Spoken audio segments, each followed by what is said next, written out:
So I got some just overly peeved shit that people really need to understand at this point. I know I look like a hick right now, but let me tell you something. If you don't understand roundabout and you don't like roundabouts, you are genuinely stupid. And I'm going to explain why roundabouts are so brilliant, but people don't understand them. And it's almost every single day. It's either, if it's not a guy in a giant pickup truck doing something stupid, it'll be somebody in a Tesla or somebody else who doesn't understand something. It's general public and just like beater cars that know the fucking traffic system here. They drive awesome. It's the people in fancy vehicles. They have no idea what they're doing. Today I'm going around a roundabout, and at the exit, which is technically an intersection, there's a Tesla stopped on the exit of the roundabout. Would you stop at the opposite end of an intersection before a crosswalk? Would you just stop there? Would you? I mean, would a group of people all do that? Wouldn't you think, like, what the fuck is wrong with you? So anyway, this is a census and study I did in a mountain town that they were planning on putting in a loop. And now I'm not even trained in traffic engineering. I just naturally understand it because it's just basic, simple physics of flow rate.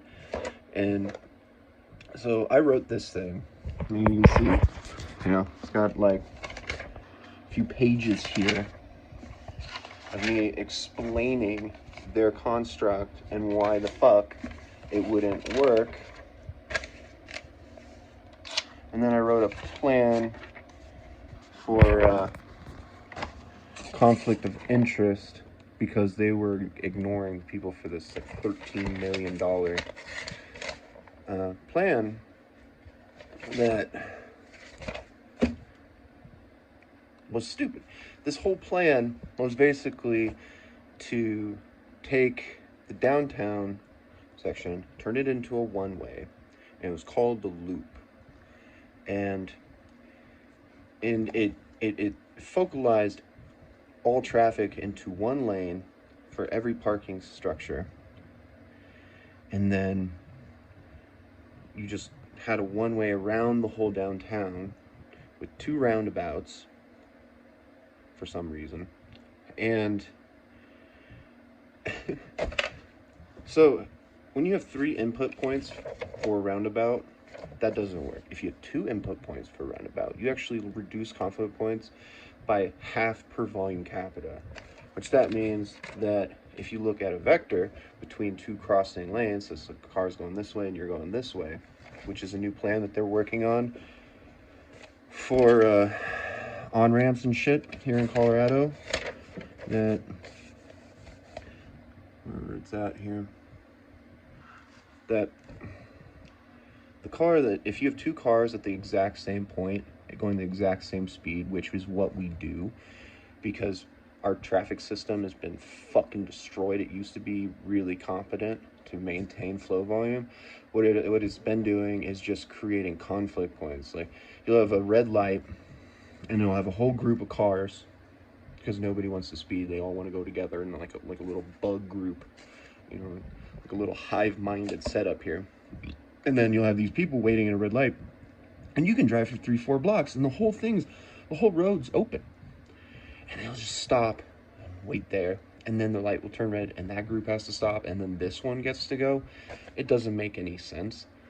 And the whole system has been ruined, which I've been wanting to write a proposal about why red lights should function like stoplights too.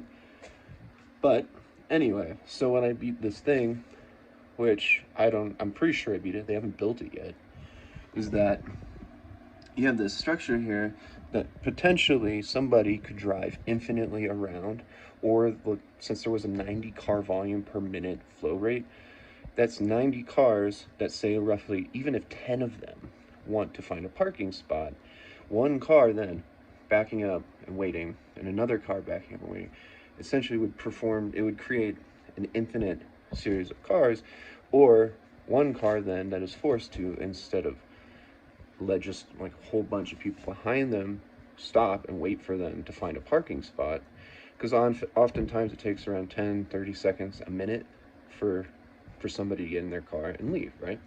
Well, especially if you're, filling up your trunk or something, that you could drive around in circles infinitely and have no way to get out whatsoever. You couldn't get out. And so the whole structure downtown was designed to spread cars out evenly, and it's a very efficient system, and it works.